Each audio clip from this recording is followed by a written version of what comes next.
Ano ba ang pumipigil sa'yo? Pagod ka na ba? Di ka makatulog? Wala ka ng lakas? Wala ka ng oras? Yan ba ang mga pumipigil sa'yo? Wala kang pera? Yan ba ang dahilan mo?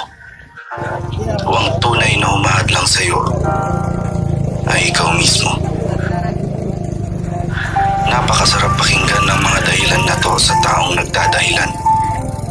Itigil mong kaawaan ang sarili mo. Mas lalo na, huwag mong higayatin ang ibang tao na kaawaan ka. Kung nakita mo ako na maginhawa ang buhay, may malaking bahay, magarang sasakyan, nabibili ko lahat, masaya ang pamilya. Huwag kang mainggit sa akin. Dahil pinaghirapan ko yan. Hindi ko hiningi o pinulot lang sa tabi.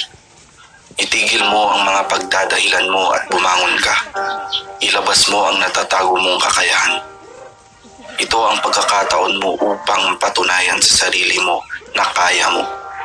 Tumingin ka sa paligid mo at unawain mo kung anong meron ka ngayon. May problema ka sa buhay mo, gawan mo ng paraan. Kung gusto mo, abutin mo. Ibaon mo sa puso mo na yung mga dahilan mong yan ay hindi dapat magpatuloy. Pawang kasinungalingan lang lahat mga yan. At paano mo ititigil yan? Isa puso mo ang katotohanan. Ang katotohanan na hawak mo ang oras mo. Nasa iyo ang galing, nasa iyo ang talino, at ang suporta ng pamilya mo, at ang tiyaga, disiplina para tapusin ang laban mo. Lahat ng matatamis na tagumpay ay nagsimula sa mapapait mo pagkatalo. Hindi mo yan mapupulot sa tabi-tabi. Hindi yan ipagkakaloob sa iyo at lalong hindi magiging madali. Sasabihin ko na sa iyo na mahihirapan ka. Pero kung gusto mo, gawin mo lahat para maabot mo. Ito na ang pagkakataon mo. Ito na ang panahon na magsimula. Ito na ang oras at lugar mo. Huwag mo nang ipagpabukas dahil itong oras na ito lang ang meron ka.